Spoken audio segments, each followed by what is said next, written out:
bahwa ternyata rekaman itu di beberapa bulan yang lalu waktu korban masih di Jogja, dan itu sudah diklirkan tadi. Basarnas mengungkapkan hasil investigasi terhadap pergerakan dari smartwatch milik kopilot pesawat ATR 42500 Farhan Gunawan. Hasilnya adalah pergerakan langkah tersebut adalah rekaman beberapa bulan lalu, bukan setelah pesawat jatuh. Informasi ini disampaikan oleh Kepala Basarnas Marsikal Madya M. Syafi'i dalam keterangan di Kompleks Parlemen Senayan, Jakarta, Selasa 20 Januari. Syafi'i menjelaskan setelah diperiksa mendalam, rekaman tersebut terjadi saat Farhan masih berada di wilayah Yogyakarta. Lebih lanjut, Syafi'i mengklaim pihak keluarga Farhan memahami penjelasan dari Basarnas dan kepolisian.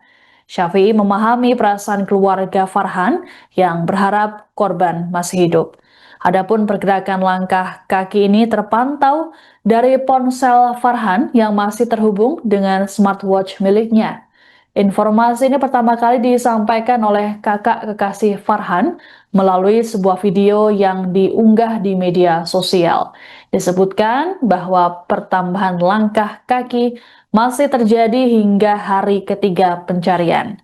Di sisi lain, Kabasarnas menyatakan bahwa kemungkinan tak ada korban selamat dalam kecelakaan naas di Gunung Bulu Saraung, Pangkep, Sulsel ini. Meski begitu, Syafi'i masih berharap adanya mujizat dari Tuhan terhadap seluruh korban.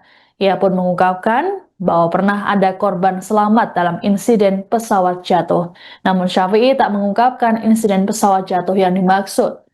Terkait proses pencarian para korban, Kabasarnas memastikan pihaknya terus bekerja maksimal. Syafi'i mengatakan pihaknya mengerahkan pesawat Boeing hingga 3 helikopter untuk proses pencarian. Untuk memudahkan tim SAR di lapangan, rencananya juga akan dilakukan modifikasi cuaca. Sementara itu, Ketua BMKG Teguh Faisal Fatani dalam rapat dengar pendapat bersama Komisi 5 DPR Selasa 20 Januari mengatakan, saat kejadian area Bandara Sultan Hasanuddin Makassar yang jadi lokasi pendaratan pesawat, terdapat awan cumulonimbus atau CB yang cukup tebal.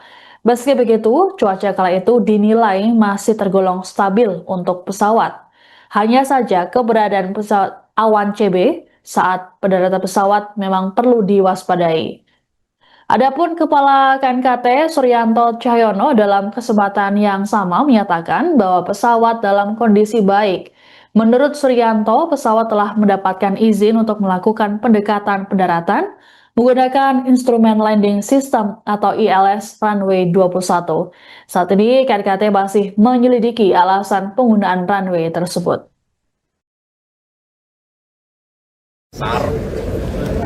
Dua korban yang sudah ditemukan sekarang dalam proses evakuasi memang karena kondisi medan dan juga cuaca.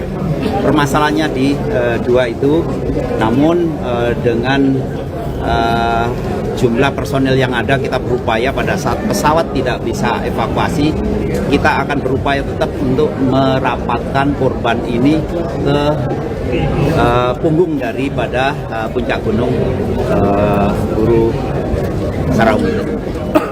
Kalau misalkan ini kan ada yang salah satu korban itu masih kedetek Pak, yang dari jam aplikasi yang smartwatch-nya itu kira-kira gimana?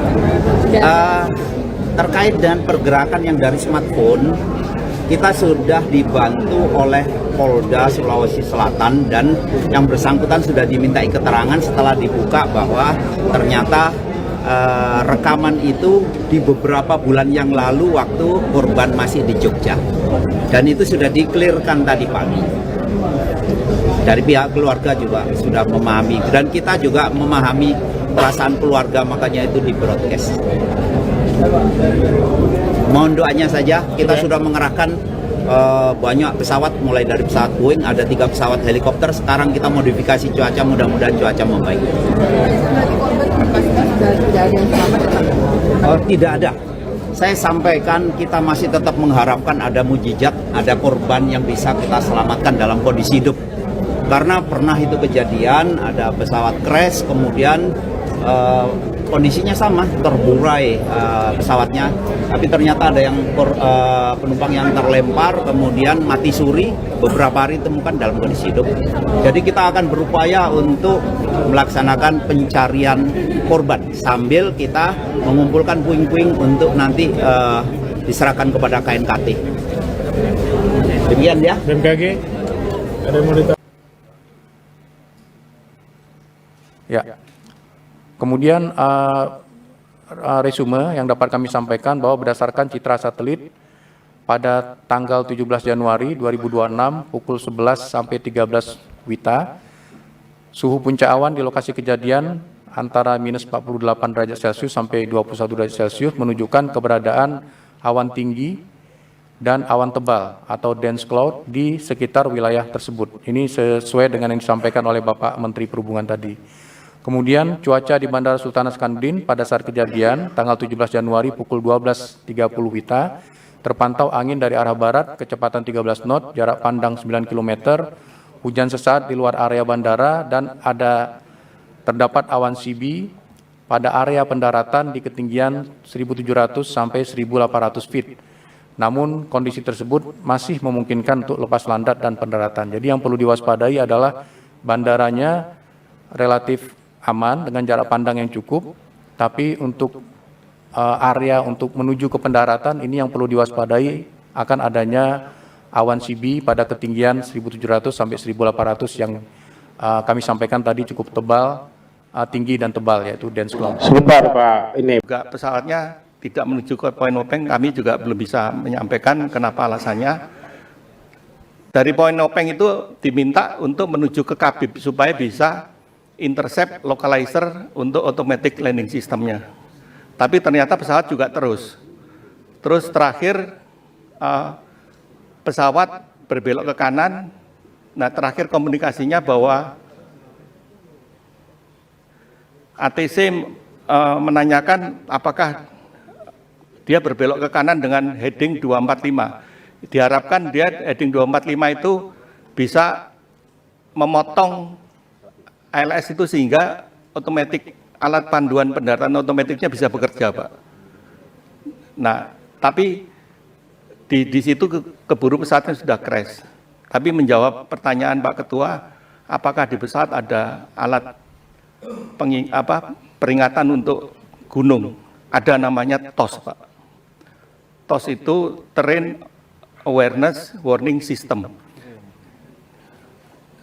Jadi kalau pesawat mendekati gunung, alat itu akan bekerja. Dan apakah alat itu bekerja apa tidak? Jawabannya ada di black box. Maka kami perlu menemukan black box tersebut. Lanjut. Nah, ini adalah cuaca tadi seperti disampaikan Bapak BMKG, di sekitar Araja memang ada awan cumulus nimbus. Mungkin kami juga tidak tahu kenapa pesawat tidak menuju Araja, mungkin ada alasan yang kami akan cari alasannya kenapa pesawat tidak menuju poin Araja tadi. Memang di situ kalau dilihat dari gambaran cuaca 2 menit sebelum pesawat hilang kontak di radar adalah cuacanya seperti ini. Ini yang kami dapat dari BMKG. Jadi memang ada awan cumulus nimbusnya di area kecelakaan. baik Pak. Download Tribun X sekarang. Menghadirkan lokal menjadi Indonesia.